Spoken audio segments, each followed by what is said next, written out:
42% reservation ఏ రకంగా ఇస్తామని తప్పుదో పట్టించి ప్రజల్ని మీరు మెప్పించి ఒప్పించి అధికారంలోకి వచ్చారో దానిని అమలు పరుస్తూనే కాలయాపన చేయకూడదు.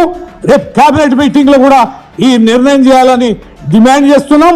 ప్రభుత్వానికి ఇచ్చిన హామీలను నెరవేరుస్తూనే ప్రభుత్వంలో ఉన్న ఈ అనేక రకాలైనటువంటి విభాగాలలో దిగజారిపోయిన పాలనని తక్షణమే గాడిలో పెట్టి అత్యవసరమైన అంశాలపైన నిధులను కూడా తక్షణమే కేటాయించి ప్రభుత్వం కనుక ఏమరపాటుగా ఉండి అమలు పరచకపోతే బీఆర్ఎస్ పార్టీ కార్యక్షేత్రంలోకి చాలా తీవ్రంగానే దిగబోతుంది.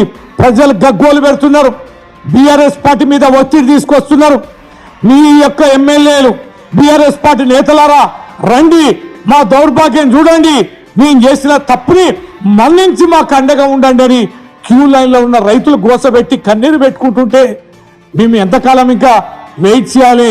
కాబట్టి ప్రత్యక్ష పోరుకి ఈ అన్ని అంశాలపైన తగిన రీతిలో మేము దిగుతాం, నిలదీస్తామని చెప్పని మనవి చేస్తూ తక్షణమే స్థానిక ఎన్నికలు నిర్వహించాల్సిందిగా డిమాండ్ చేస్తున్నాం.